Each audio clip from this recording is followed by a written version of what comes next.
Bonsoir, bonsoir à tous. Et que Dieu bénisse tout le monde.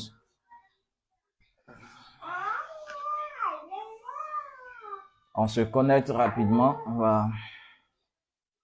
On va commencer.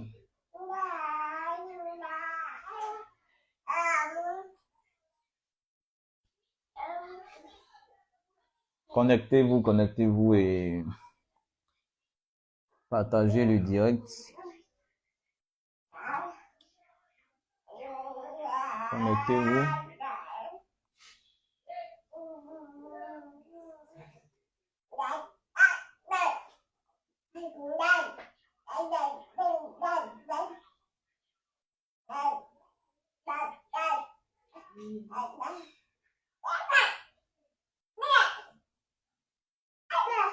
On se connecte rapidement.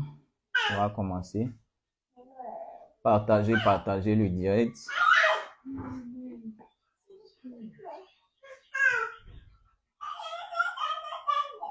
Partagez le direct rapidement.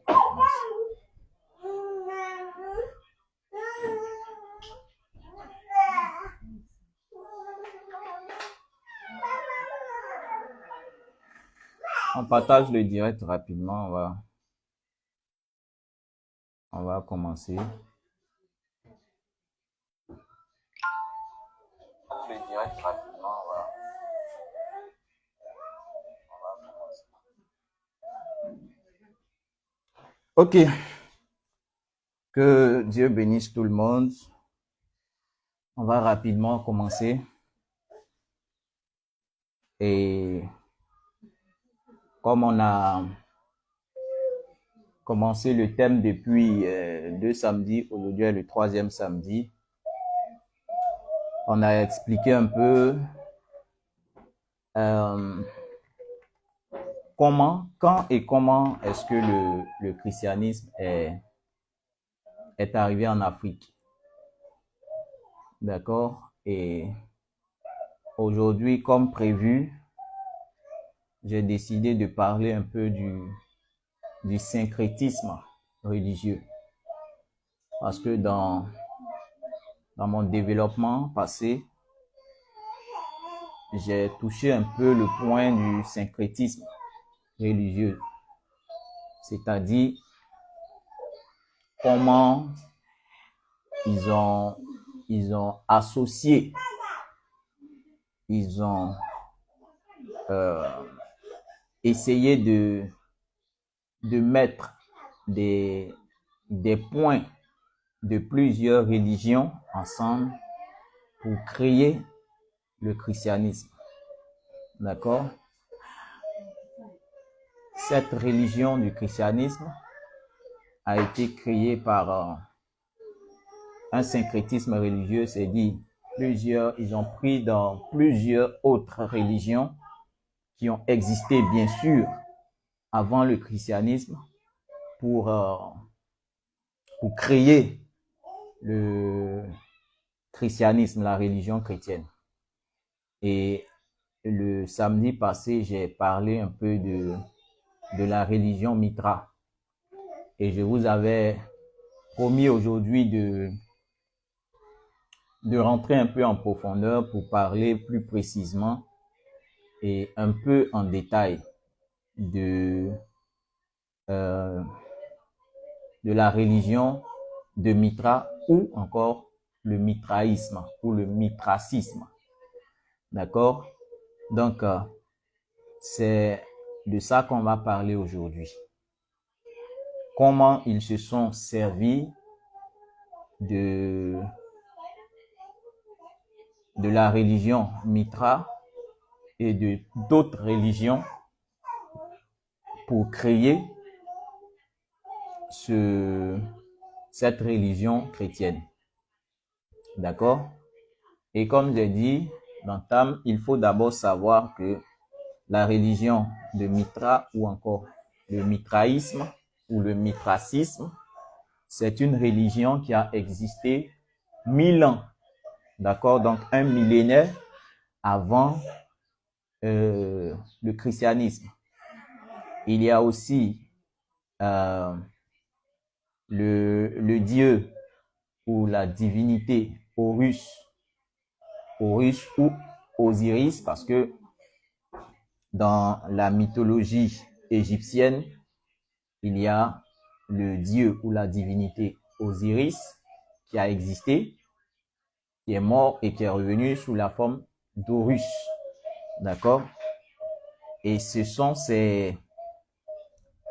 dans ces religions, ces différentes religions, dans ces différentes, comment dirais-je, dans ces différentes religions que l'Empire romain va puiser pour créer ce syncrétisme religieux-là. Donc, aujourd'hui, j'ai décidé de parler un peu de la religion de Mitra. Et dans Tam, c'est une religion qui a existé 1000 ans, d'accord, avant Jésus-Christ, avant la religion chrétienne, d'accord. Et aujourd'hui, on va essayer un peu de parler de cette religion de Mitra. Voici un peu le document en PDF que j'ai téléchargé, que je vais lire. Et pour ceux qui veulent vérifier les informations, peuvent aussi aller télécharger le document en PDF. Vous tapez sur Google la religion de Mitra, PDF. Vous pouvez télécharger le document et le lire. Vous allez comprendre. D'accord? Vous allez comprendre beaucoup de choses. Alors, pour commencer, je vais lire un peu l'introduction de ce document qui parle un peu, qui explique ou qui parle de la religion de Mitra. D'accord? Donc,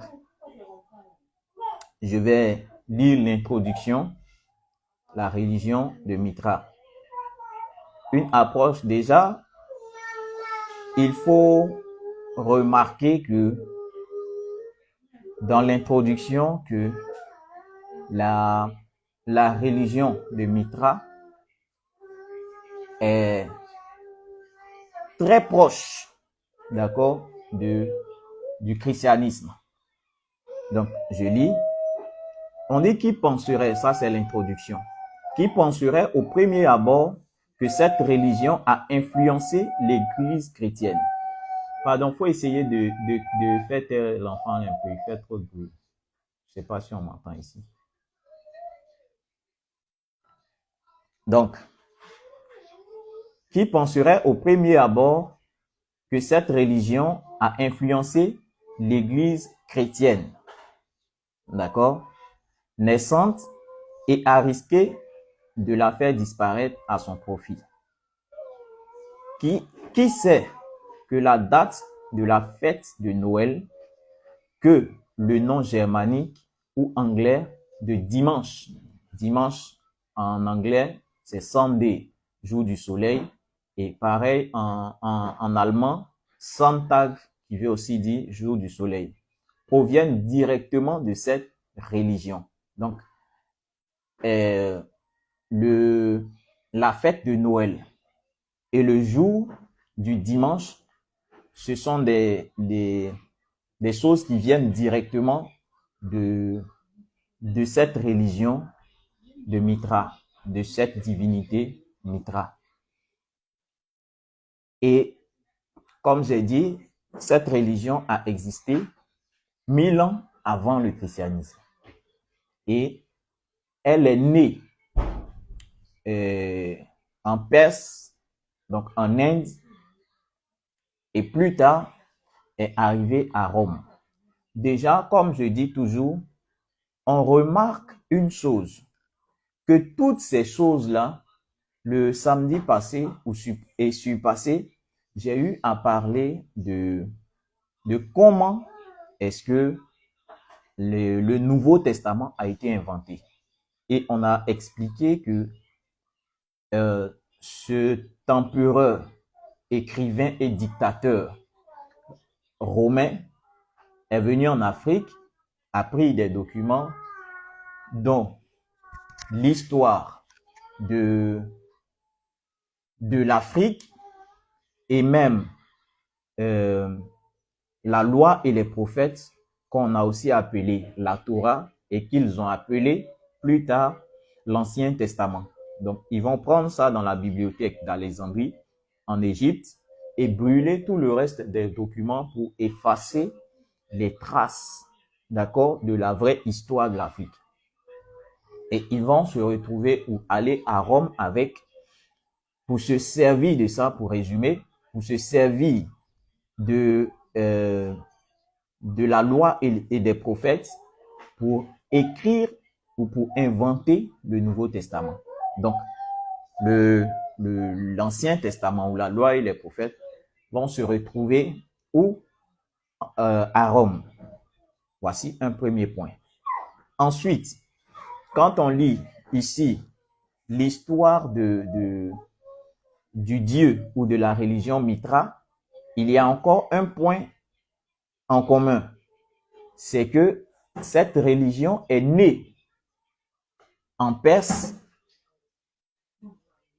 et va se retrouver plus tard encore à Rome. Donc, ces différents points qui convergent à un seul lieu doivent attirer un peu votre attention. Donc, comme j'expliquais, ils vont prendre cette religion de Mitra, le mitraïsme ou le mitracisme, qu'ils vont prendre en Perse, qu'ils vont envoyer, ils vont adopter, les Romains vont adopter cette religion-là. Et c'est de là qu'ils vont créer ce syncrétisme religieux. Ils vont prendre des points dans ces religions, ces différentes religions qui se sont retrouvées au final à Rome. Ils vont prendre de différents points, des points dans différentes religions pour créer cette seule religion qui est le christianisme. Et donc, comme j'ai commencé à lire en introduction pour dire que c'est cette religion de Mitra qui a influencé le christianisme. Et c'est de là qu'est sorti, parce que dans le mitraïsme, ce dieu Mitra est né un 25 décembre. D'où la fête de la Noël. Donc, quand on parle aujourd'hui dans le christianisme de la fête de Noël, voici d'où ça vient. Voici l'origine. D'accord? Voici l'origine de la fête de Noël. C'est venu de cette religion de Mitra. Ce Dieu-là. Et ce n'est pas aussi le seul Dieu ou la seule divinité qui est née un 25 décembre. Mais il y en a eu plusieurs. Et on va en venir. Mais aujourd'hui, on parle spécialement de cette religion Mitra. Donc, cette religion va influencer le christianisme. C'est de cette religion qu'ils vont s'inspirer pour créer ou pour envoyer la fête de Noël à l'église, pour insérer dans l'église le dimanche, qui est le jour du soleil, parce que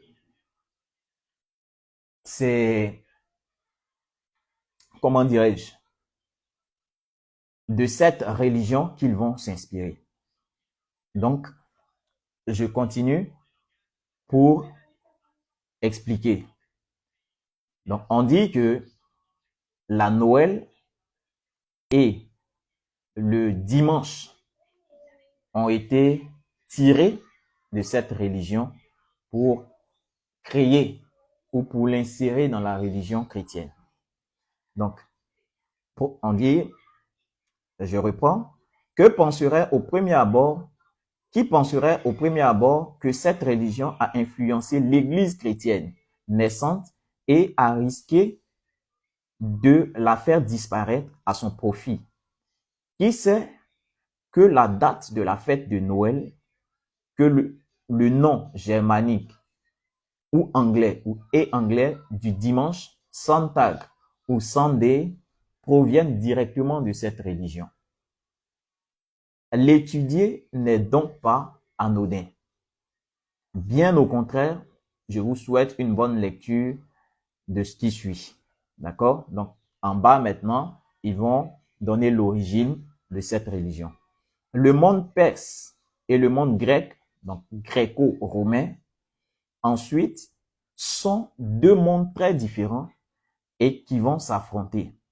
Des hauts plateaux iraniens, la Perse s'étend en Asie mineure et essaie de passer au-delà de la mer Égée. Elle essaie de s'étendre en Occident et elle, bon, ça on explique un peu comment, où, d'accord, est quitté tout ça. Donc, je descends. Mais les Grecs ont su réagir au point que la bataille de Salamine en 479 a, si l'on peut dire, eu un impact décisif sur la suite du cours de l'histoire. La Perse n'a pas pris pied en Occident. Le retour du balancier s'est effectué avec Alexandre le Grand. Donc, voici le même nom qui surgit. Le retour du balancier s'est effectué avec Alexandre le Grand, qui non seulement passe en Asie, mais y apporte la pensée et la civilisation grecque. D'accord? Entrant dans les différentes capitales de la Perse, il incendie le palais et détruit les archives achéménides, ce qui est un désastre pour l'histoire mondiale et vraiment pas l'honneur de ce général. L'invasion d'Alexandre sera suivie de celle des Romains au 1er siècle avant Jésus-Christ. L'Occident a donc pris pied en Orient, ainsi de suite. Donc, voici ce même Alexandre le Grand. C'est encore le même qui est venu en Afrique pour brûler la bibliothèque d'Alexandrie. C'est ce même-là qui va se retrouver en Perse pour encore brûler une autre, comment dirais-je, une autre bibliothèque. Dans quel but? D'accord? Donc, ils l'ont fait ou il l'a fait dans un but précis pour effacer les vraies histoires et créer une autre histoire. D'accord? Inventer une autre histoire. Donc, ils vont prendre dans ces différentes religions qu'ils ont adoptées ou qu'ils ont connues et créer une nouvelle religion qui est le christianisme. Et c'est aussi ce qu'on constate aujourd'hui. C'est même le cas avec le christianisme. On sait que le christianisme a été créé de toutes pièces par l'Église catholique gréco-romaine. Et c'est de l'Église catholique qu'est sortie l'Église protestante. Donc, l'Église protestante va sortir de l'Église catholique, va prendre certains points de l'Église catholique et va ajouter pour lui. Voici comment plusieurs autres communautés chrétiennes vont se créer. Sinon, à la base, l'Église mère, c'est l'Église catholique. Et c'est de l'Église catholique que sont sorties toutes les autres églises qu'on connaît, toutes les autres communautés chrétiennes qu'on connaît. D'accord? Voici pourquoi aujourd'hui, quand des chrétiens de d'autres bords critiquent l'Église catholique, je dis, mais vous êtes sortis, c'est de là que vous êtes sortis. Vous n'avez fait que changer certains points. Pourquoi? Parce que quand eux, ils vont créer l'Église catholique, ils vont prendre des points dans plusieurs religions, sur plusieurs divinités pour créer le christianisme. Comme par exemple ce qu'on vient de dire, la Noël, qu'ils vont prendre dans la religion Mitra, le dimanche, les cultes de dimanche qui étaient dans la religion Mitra, un culte dédié au dieu soleil. D'accord? Voici pourquoi on dit dimanche Sunday, jour du soleil. Donc, un culte dédié au dieu soleil. Ils vont introduire ça dans l'église. Donc, ils vont prendre tout ça pour créer ce syncrétisme religieux, pour créer la religion chrétienne. D'accord? Ils vont s'inspirer de ça. De la même manière, ceux qui vont sortir de l'église catholique, ils vont prendre certains points où ils vont prendre la totalité, mais vont changer certains points pour dire non, Jésus n'est pas né le 25 décembre. Voici pourquoi vous allez trouver des communautés chrétiennes qui vont dire ou qui disent que Jésus n'est pas né un 25 décembre, la Noël, c'est pas la naissance de Jésus.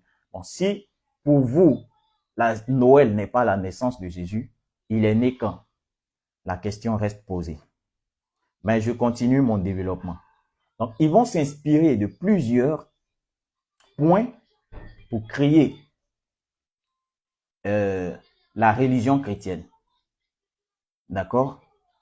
Et par la suite, je vais vous montrer un peu la similarité qu'il y a entre la religion ou le Dieu Mitra et Jésus.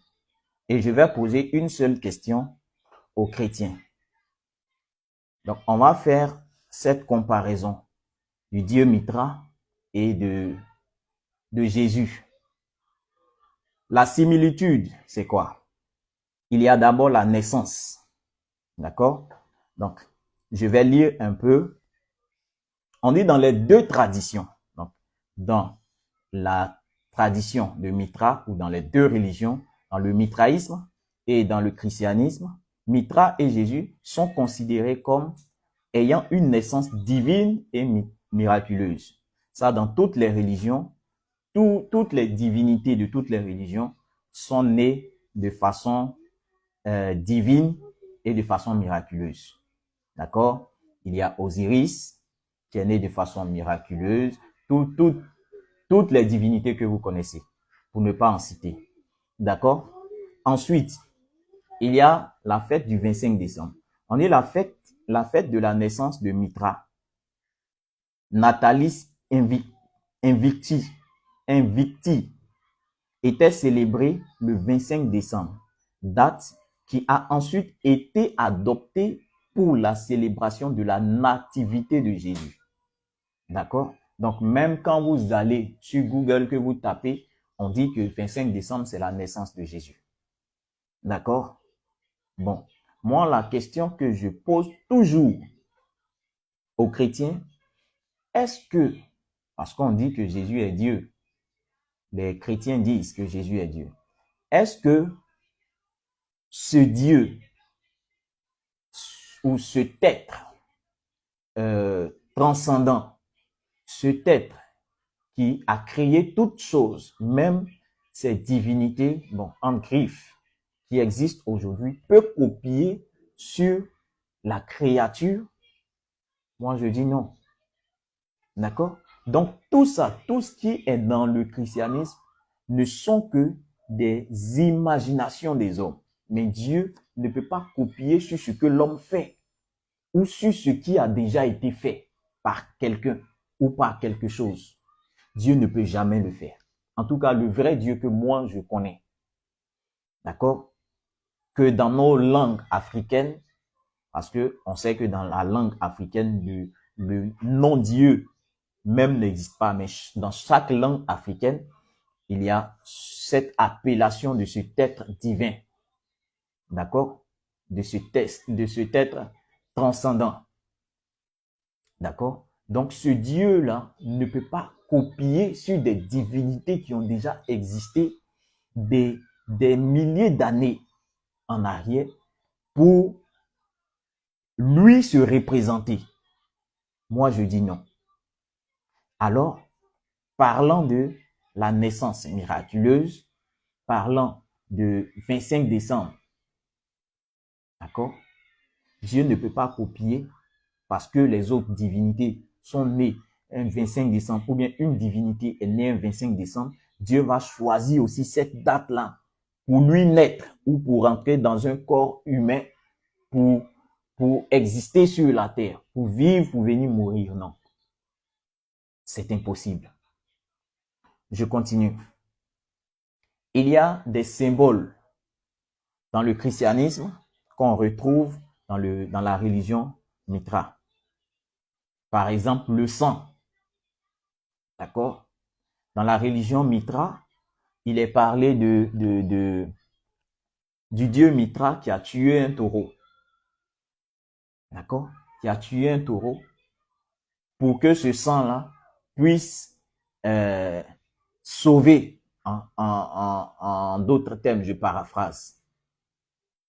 On va dans le christianisme, Jésus, qui on dit est l'agneau de Dieu, qui ôte le péché du monde, il est venu mourir pour que son sang puisse effacer nos péchés.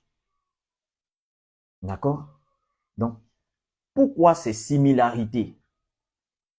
Un Dieu qui a existé, ou une divinité, ou une religion qui a existé 1000 ans avant, on vient retrouver les mêmes histoires dans le christianisme. Il y a une question que les chrétiens doivent se poser. D'accord? Il y a une question que les chrétiens doivent se poser. D'accord? Je continue. Donc, on parle des deux religions qui impliquent des rituels secrets, comme j'ai expliqué tout à l'heure, parler du sang de Jésus, parler du sang dans la religion de Mitra, et Jésus qui est mort, il est ressuscité, il va revenir juger le monde. Dans la religion Mitra, ce Dieu Mitra est mort, il est ressuscité, il va venir juger les hommes. Il y a trop de similarités. Ça doit vous interpeller sur beaucoup de choses.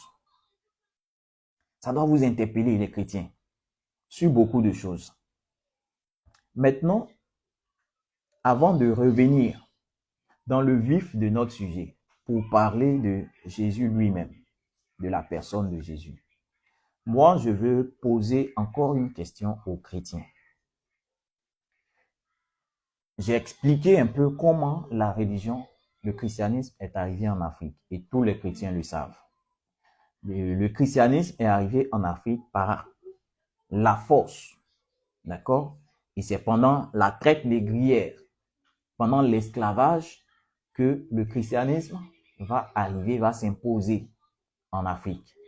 Ils ont déjà des personnes pour qu'elles puissent accepter, pour que le noir, l'Africain puisse accepter la religion chrétienne. Nous disons que dans cette religion chrétienne, Jésus est venu mourir pour nos péchés. Jésus est venu mourir pour nous donner la vie éternelle, pour nous envoyer au paradis. D'accord? Maintenant, je pose une question à tous les chrétiens. Pendant cette traite négrière, les Noirs à qui ils ont envoyé le christianisme pour dire, vous allez, Jésus est venu mourir pour vous envoyer au paradis. Ces Noirs-là étaient considérés comme des animaux par ceux qui ont envoyé cette religion, par ceux qui sont venus nous parler de ce Jésus qui doit nous envoyer au paradis. On était considérés comme des animaux. On était considérés, nous les Noirs, on était considérés comme des moins que rien. On était considérés comme, on était en dessous même des animaux, parce qu'ils considéraient leurs animaux que nous-mêmes les Africains, les Noirs. Un Noir ne pouvait pas se retrouver dans un même bus qu'un Blanc. Un Noir ne pouvait pas être dans la même école qu'un Blanc. Un Noir ne pouvait pas être là où les Blancs sont présents. D'accord? En d'autres termes, le noir était réduit à néant. Maintenant, la question, c'est quoi? Essayez de réfléchir pour vous poser la question de savoir. Des personnes qui ne vous aiment pas, qui vous détestent, qui vous traitent comme des animaux, peuvent venir vous présenter un paradis où eux-mêmes ils veulent aller. Pourtant, sur cette terre-là, ils ne veulent même pas même s'asseoir avec un noir. Ils ne veulent même pas voir un noir dans leurs environs. Ils considéraient les noirs, l'Africain, comme des animaux. Et ils viennent vous dire qu'il y a quelqu'un qui est mort pour vous, qui va vous envoyer au paradis, où eux-mêmes ils vont y être. C'est pas absurde? Voici pourquoi je dis, si un blanc vient vous montrer un chemin pour vous dire ce chemin-là va te mener à un noir. Un blanc vient montrer un chemin à un noir pour dire ce chemin-là va t'envoyer peut-être au paradis. Prends le chemin contraire. Et c'est ce qu'ils ont fait avec le christianisme. Des gens qui vous détestent, des gens qui ne vous aiment pas, des gens qui vous considèrent comme des animaux, ils vont venir vous dire qu'il y a un Dieu qui est venu mourir pour vous envoyer au paradis. Dans un lieu où eux-mêmes, ils espèrent aller. Pourtant, sur cette terre-là, ils ne veulent pas être dans le même lieu que vous. Mais c'est au paradis, eux, ils vont espérer être, ils vont vouloir être avec vous juste quand ils vont venir vous prêcher ça. Réfléchissons un peu. Réfléchissons un peu. Le blanc ne va jamais venir montrer à l'Africain le vrai chemin. Il va te montrer le contraire du chemin, du bon chemin. Vous comprenez? Le blanc va toujours venir te montrer le contraire du vrai chemin. Voici comment ils vont créer la religion chrétienne pour détourner l'Africain du vrai chemin. Ils vont venir montrer le faux chemin à l'homme noir. Il y a des chrétiens qui me posent la question de savoir dans des débats, dans des échanges, ils me posent la question de savoir, le christianisme, c'est du faux, mais pourquoi eux-mêmes ils pratiquent ça? Je vous pose une autre question. Quand on va dans l'Ancien Testament, le peuple de Dieu, le peuple d'Israël, adorait le vrai Dieu. Et il arrivait des moments où des gens envoyaient des faux dieux pour que le peuple d'Israël les adorait. Mais est-ce que ces gens qui envoyaient là, ils n'adoraient pas ces dieux-là? Si. Pourquoi?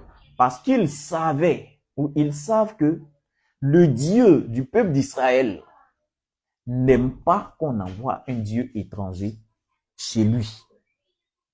Eux, ils vont envoyer ce Dieu étranger pour détourner le peuple de son Dieu. Et c'est ça l'objectif, c'est ça le but de l'Église catholique gréco-romaine. En d'autres termes, c'était ça le but de ces blancs qui sont venus nous coloniser, de ces blancs qui sont venus nous réduire à néant, de ces blancs qui sont venus faire en sorte de nous rendre dociles pour nous piller en quelque sorte. Donc c'est normal que eux, leur Dieu, sachant que leur Dieu est étranger à notre Dieu, ils vont l'envoyer. Ils vont l'envoyer. D'accord? Donc, quoi de plus normal? Quoi de plus normal? Donc, ils vont prendre ce même Jules César qui était cité dans la bibliothèque d'Alexandrie, dans l'histoire africaine, qui va venir voler l'histoire pour aller la tronquer, va se retrouver encore dans cette histoire du dieu Mitra. Et on constate que dans la religion chrétienne, dans ce syncrétisme religieux, on retrouve l'histoire africaine et l'histoire de cette religion iranienne ou indienne. Donc, l'histoire de la religion Mitra et l'histoire du dieu Horus. Ils vont faire ce syncrétisme religieux pour créer le christianisme. Voici pourquoi on retrouve des histoires ou des points similaires dans le christianisme. Donc, ils vont prendre le 25 décembre, qui est la date de naissance de Mithra, pour créer ce personnage Jésus. Ils vont prendre le culte de dimanche, dimanche qui était un jour dédié au Dieu Soleil, qu'ils vont introduire dans le christianisme, ce qui va changer, ce qui va faire changer l'adoration du peuple de Dieu, du vrai peuple de Dieu, le peuple d'Israël qui était un peuple ou qui est un peuple noir. Parce que Dieu, dans sa loi, va demander à son peuple, aux Africains, au peuple de Dieu, au peuple d'Israël, de l'adorer ou de choisir de prendre le dernier jour de la semaine, qui était le samedi, ou chez Dieu qui est le samedi, pour l'adorer, pour se reposer, pour parler à Dieu, pour adorer Dieu. Eux, ils vont changer ce jour-là pour que désormais, au lieu d'adorer Dieu, on adore le Dieu Soleil. Voici pourquoi les jours de culte se sont retrouvés maintenant le dimanche, qui est un jour soleil. D'accord? Voici comment ils vont créer le christianisme. Voici comment le christianisme va se créer. Donc, pour des chrétiens qui poussent leur réflexion plus loin, vont comprendre que on s'est fait arnaquer. Le noir, l'Africain s'est fait arnaquer par cette religion chrétienne. Voici pourquoi j'ai mis comme titre l'arnaque du christianisme. Donc, ils vont envoyer le christianisme pour nous détourner du vrai Dieu. Voici pourquoi le samedi passé, j'ai dit, pour vous choquer ou pour choquer les chrétiens, j'ai dit que l'antichrist, vous parlez toujours d'antichrist qui doit venir, l'antichrist qui doit venir. Mais le vrai antichrist, là, c'est Jésus. Quand je dis ça choque les gens, mais c'est la vérité. Le vrai antichrist, là, c'est Jésus qu'ils ont envoyé avant que le vrai Christ ne vienne. Parce que quand tu lis l'Ancien Testament, parce que Dieu, effectivement, a promis un Messie au peuple d'Israël, au peuple de Dieu, au peuple noir. Mais eux, ils vont venir, ils vont dévancer la promesse que Dieu a faite au peuple noir.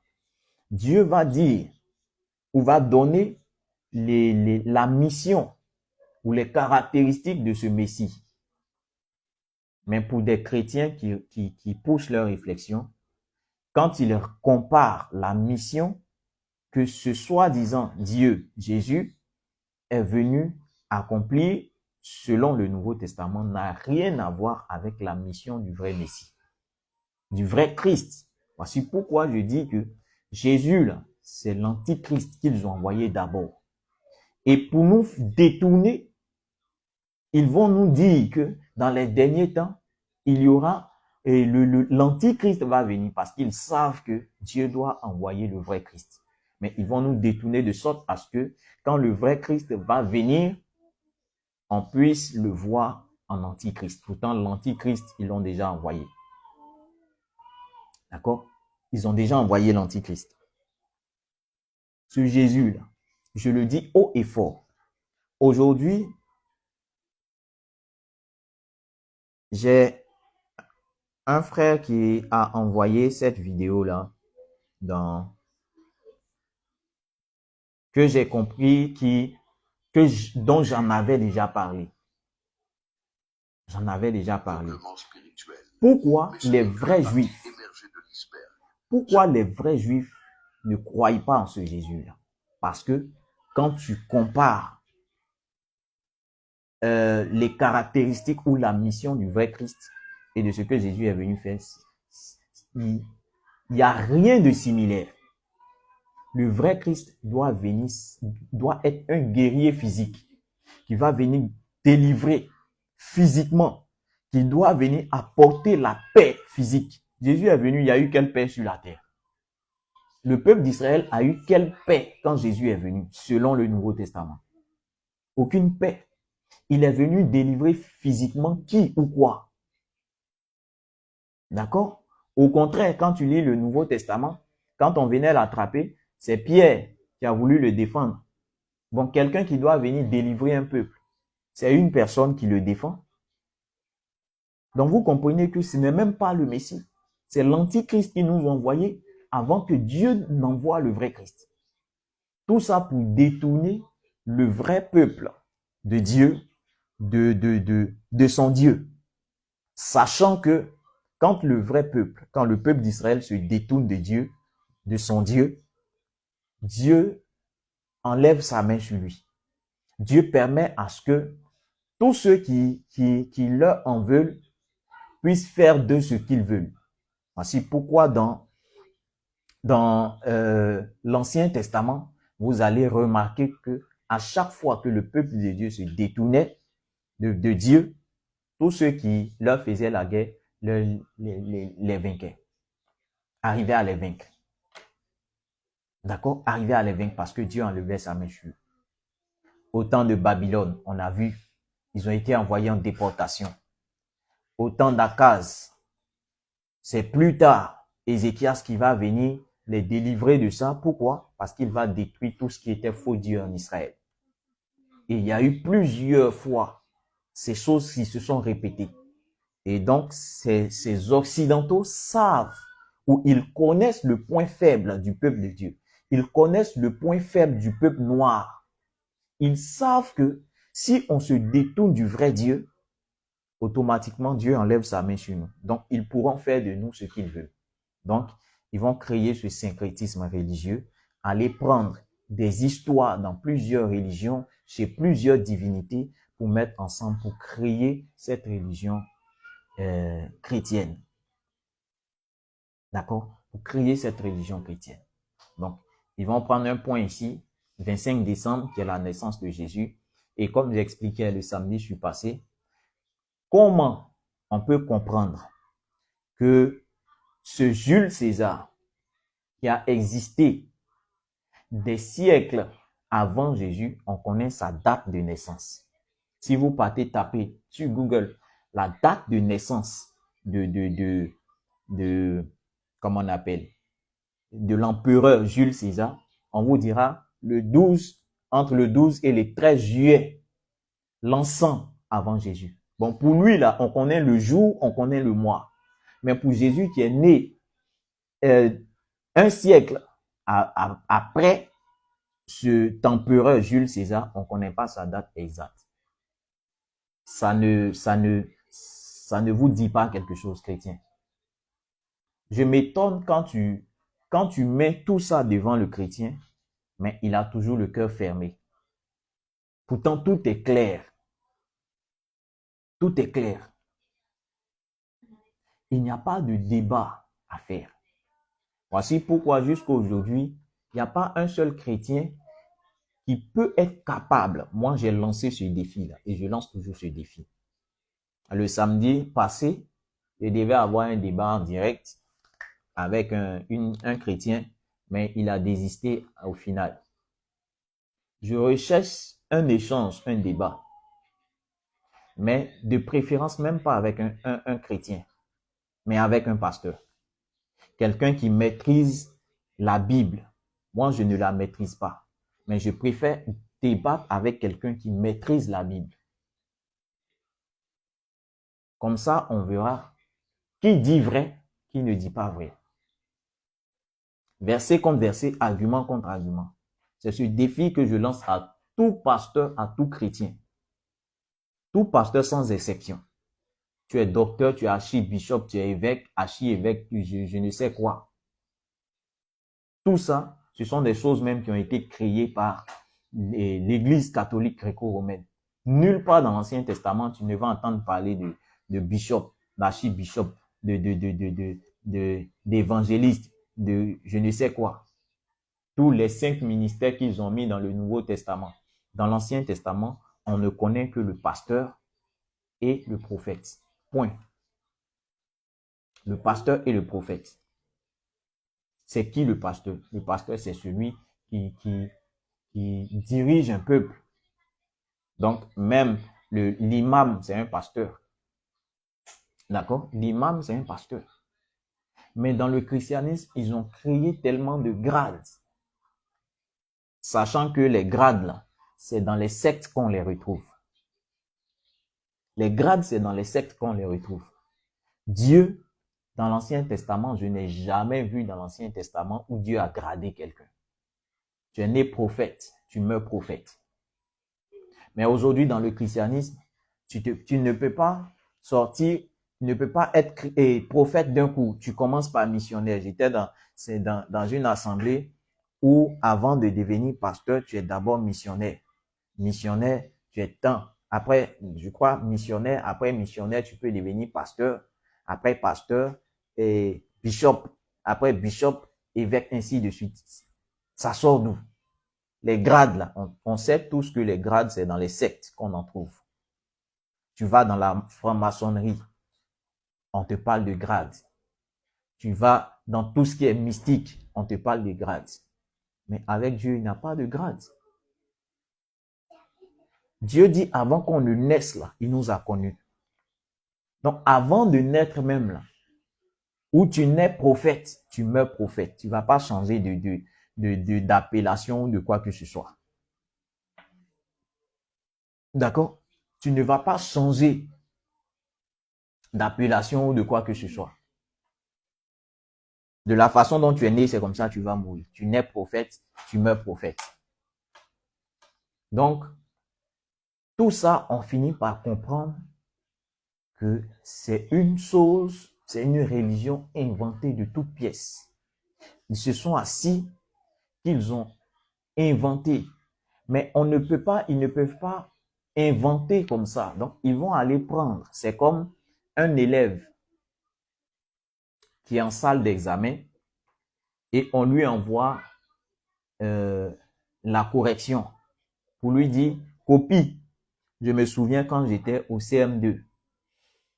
Au CM2, on est allé à l'examen et pendant l'examen, il y a une fille à qui on lui a envoyé le corrigé de la dictée.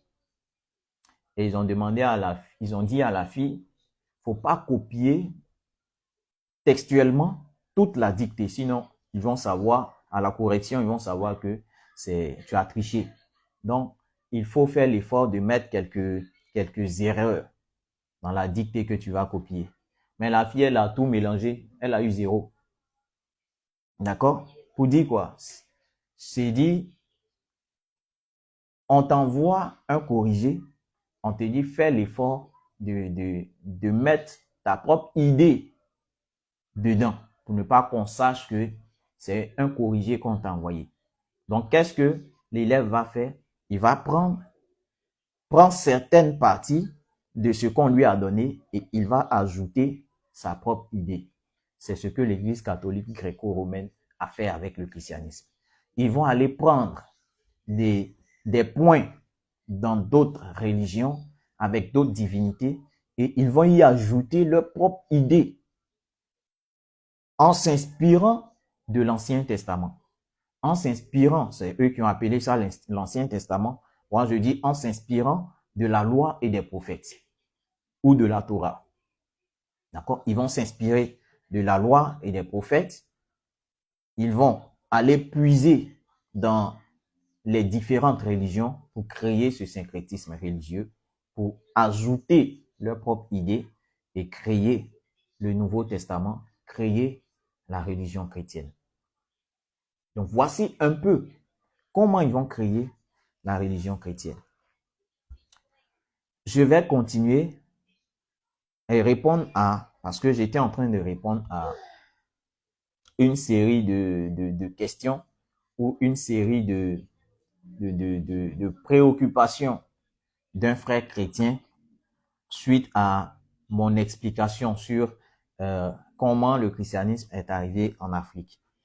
Donc, il était en train de parler ensuite des religions dites africaines. Il a dit que les religions dites africaines ou la science africaine ont apporté quoi à l'Afrique? Déjà, c'est une suite. Je réponds pour dire que les chrétiens ne poussent pas leur réflexion. Normalement, avant de venir me poser cette question, tu devais aller toi-même faire tes recherches sur ce que la science africaine ou l'Afrique a apporté. Ou est-ce que avant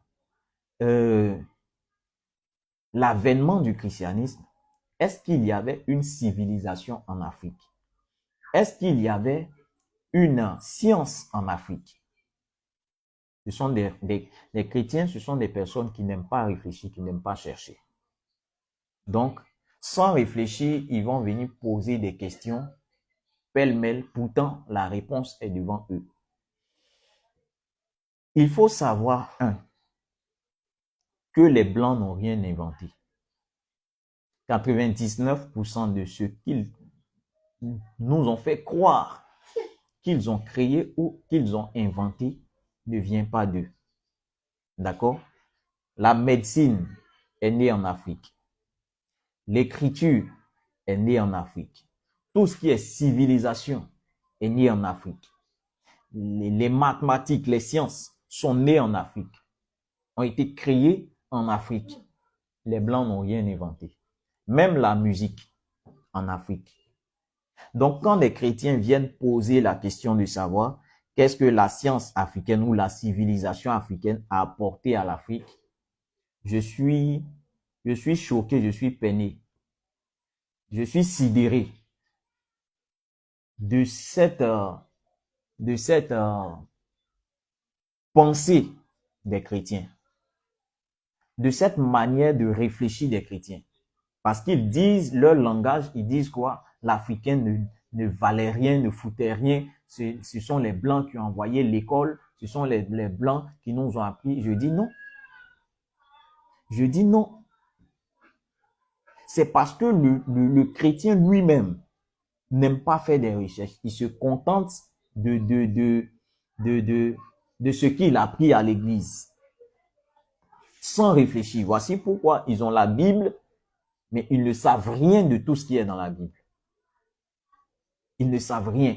Quand tu vas dire aux chrétiens ou tu vas demander à un chrétien que représente l'Égypte pour Israël, ils vont te dire l'Égypte c'est l'ennemi d'Israël. L'Égypte c'est l'ennemi de Dieu. Pourtant, si tu lisais ta Bible, tu allais savoir que l'Égypte n'a jamais été ennemi d'Israël. L'Égypte n'a jamais été ennemi de Dieu. L'Africain, le chrétien surtout, n'aime pas réfléchir. Donc, pour te dire, pour répondre à ce chrétien et en même temps à tous les chrétiens parce que c'est leur raisonnement, eux tous. L'Africain savait tout. Il n'y a pas une chose que l'Africain ne connaissait pas. Que ce soit l'informatique, ça a été inspiré, c'est l'Africain qui est à la base. La science, l'Africain. J'avais la vidéo, mais je l'ai supprimée parce que ça a pris trop de place dans mon téléphone. Les Africains qui faisaient la chirurgie crânienne avec anesthésie. Donc, quand un chrétien pose la question de savoir qu'est-ce que la science africaine, en disant que avant que le christianisme vienne, les Africains, ils se mangeaient par la sorcellerie, ils se tuaient entre eux, ils se mangeaient, c'était la sorcellerie.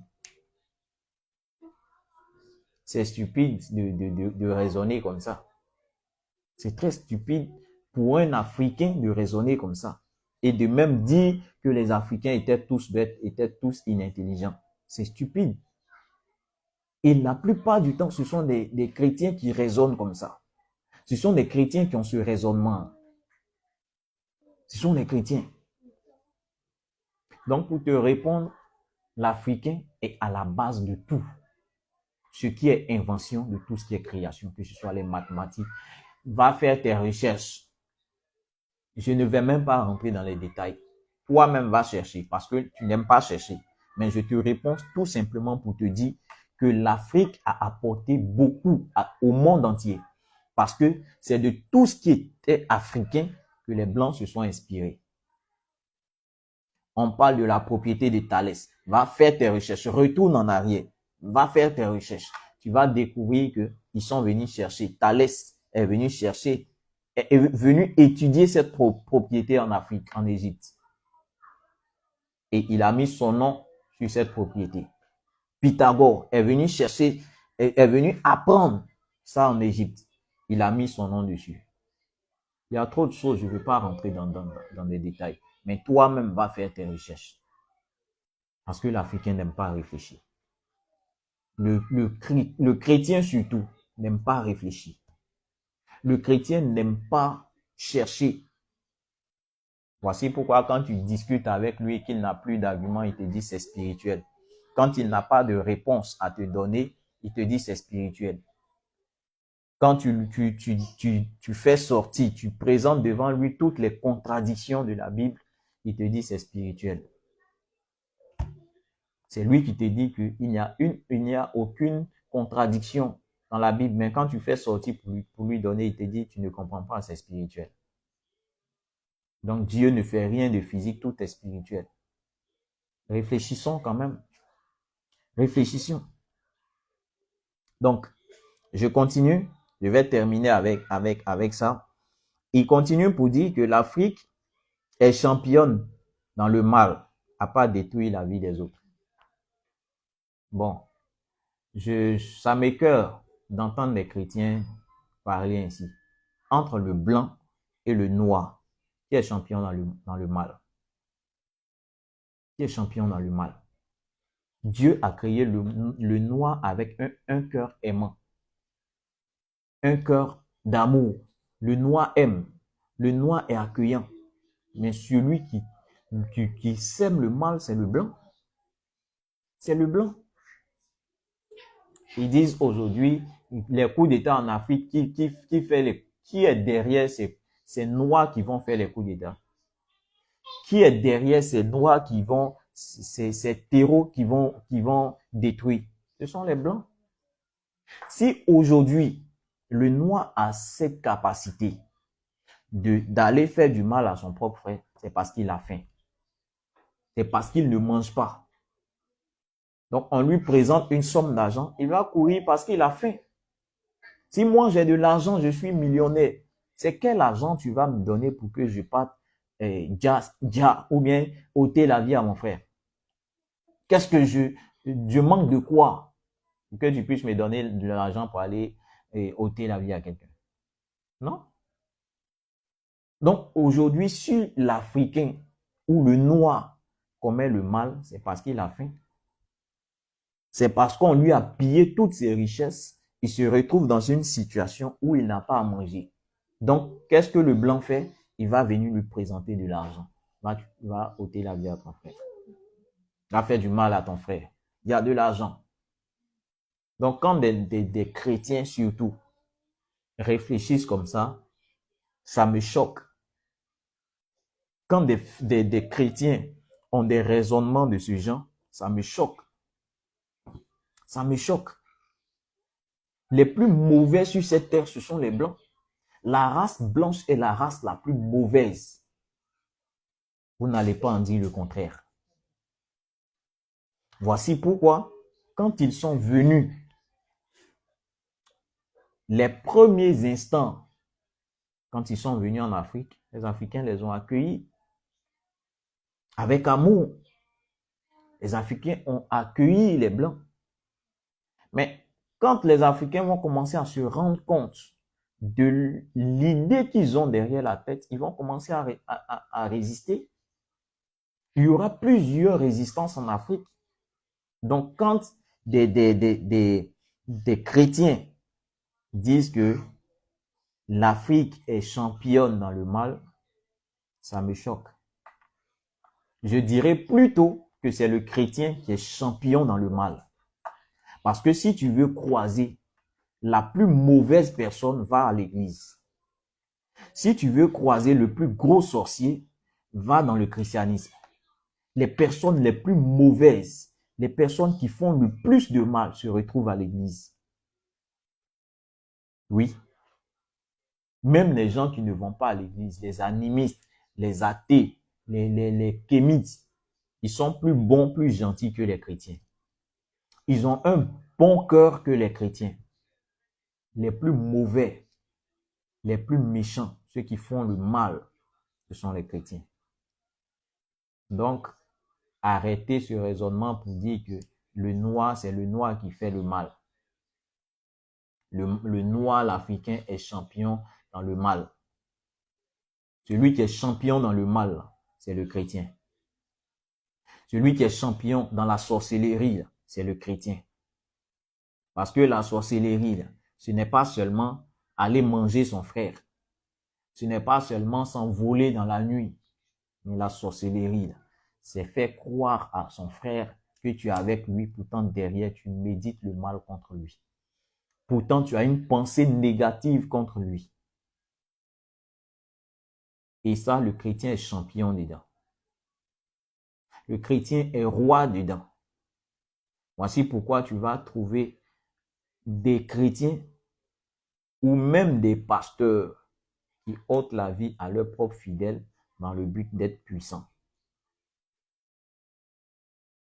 Donc, quand un chrétien vient me dire que l'Africain, le noir est champion dans le mal, je suis choqué de l'entendre, au fait.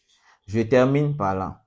Et dit si la vérité qui était dans la religion africaine était si forte, le christianisme allait-il être installé en Afrique? Ça, je pense que j'ai déjà répondu à ça. C'est quelque chose qui sont venus nous imposer par la force. Celui même qui a posé cette question, c'est que le christianisme est venu par la force. Le christianisme, c'est installé par la force. D'accord? Donc, on ne peut rien devant les armes. Si toi, tu es chez toi à la maison, même si tu soulèves poids, que tes muscles ont rempli la maison, et puis une personne aussi mince qui n'a aucune force physique, vient avec une âme, c'est sûr que tu vas te soumettre à tout ce qu'il te dira. D'accord? Ça n'a rien à voir avec le spirituel. Mais c'est la force, ce sont les armes. Ils ont imposé la religion par la force, de la façon dont ils nous ont imposé leur nom, ils nous ont imposé leur culture, ils nous ont imposé comment dirais-je, leur idéaux. C'est de cette même manière-là qu'ils ont imposé la religion, le christianisme, par la force. Pour ceux qui ont regardé le film Racine, Kunta Kinte, ils ont quand même une idée comment aujourd'hui, aussi facilement, je fais un enfant et puis je lui donne un nom occidental. Mais à la racine, comment ça nous a été imposé? D'accord, ça nous a été imposé. Voici pourquoi des chrétiens disent aujourd'hui là, est-ce qu'on force quelqu'un pour être chrétien? Moi, je dirais qu'on force. On force. Parce qu'il y a plusieurs façons de forcer une personne à être chrétienne. Il y a plusieurs façons de forcer une personne à accepter ta croyance. Si aujourd'hui, quelqu'un décide de ne plus, ou était chrétien, décide de sortir de la religion chrétienne, ses parents vont le régner. Est-ce qu'ils ne sont pas en train de t'obliger à être chrétien? Si un musulman décide de sortir de la religion musulmane, ses parents vont le régner. Est-ce que ce n'est pas une autre façon de t'imposer la religion? Donc, je termine par là, j'ai été long. Je termine par là. Ma prière est que j'ai des pasteurs capables d'échanger en face au lieu de faire des commentaires qui n'ont pas de sens. Vous venez pour prouver à votre communauté que vous êtes dans la vérité. Vous venez, on échange. D'accord? En direct, tous les chrétiens écoutent tous les non-chrétiens écoutent. Et ils tireront une conclusion. Mais aujourd'hui, je sais qu'aucun chrétien n'est capable de venir échanger. Quand tu parles, ils te disent non, nous, on n'a pas besoin de débattre. Mais à ce que je sache, là, dans le Nouveau Testament, Paul faisait des débats. Il faisait des débats religieux, des débats de doctrine, des débats doctrinaux. Donc, quand vous dites aujourd'hui que non, on n'a pas besoin de prouver quoi que ce soit, on n'a pas besoin de débattre, c'est parce que vous êtes des fuyards. C'est parce que vous savez que dans un débat face à face, vous ne pouvez pas tenir. Déjà, même face aux musulmans, même vous ne tenez pas. D'accord? Face aux musulmans, vous ne tenez pas. Donc, c'est pas face à d'autres personnes que vous allez tenir. Donc, comme argument, nous, on n'a pas besoin de défendre Dieu, on n'a pas besoin de débattre, on n'a pas besoin de... Non? Si vous en avez besoin, pour prouver à tout le monde que c'est votre Dieu Jésus là qui est le vrai. Donc, dans un débat direct, vous prouvez à tout le monde. Comment dirais-je, dans l'Ancien Testament, c'est Élie lui-même qui allait lancer défi au prophète de Baal. C'est Élie lui-même qui s'est levé et qui allait lancer défi au prophète de Baal. Donc, venez. Aujourd'hui, c'est nous-mêmes, on vous lance défi. Mais vous avez peur. Mais on n'a pas besoin de défendre notre Dieu. Si vous en avez besoin pour prouver au monde entier que c'est vous qui êtes dans la vérité, pour prouver au monde entier que ce dans quoi vous êtes là, c'est le vrai. Donc vous venez, on débat. Mais aucun chrétien ne sera capable d'accepter ce débat en direct. Je sais qu'à la rigueur, ils vont dire, bon, à huis clos, moi désormais, je ne ferai plus de débat à huis clos avec qui que ce soit. Si tu veux débattre, tu viens en direct. À moins que c'est quelqu'un qui veut apprendre, quelqu'un qui veut savoir. Mais si c'est pour un débat, je ne ferai aucun débat à huis clos. Tu veux un débat, on le fait en direct. Comme ça, tu prouves aux chrétiens que c'est eux qui sont dans la vérité. Et tu prouves aussi aux chrétiens que ce que je dis là, c'est le faux. D'accord? Donc, je vais m'arrêter là. Je rappelle encore une fois que je vais bientôt faire mes directs sur ma page officielle. Vous pouvez retrouver aussi toutes les vidéos passées, les directs passés sur la page officielle qui est Vincent Delondre officiel sur Facebook. Bientôt, je vais arrêter les directs sur mon compte personnel. Donc, vous allez vous taper Vincent Delondre officiel. D'accord?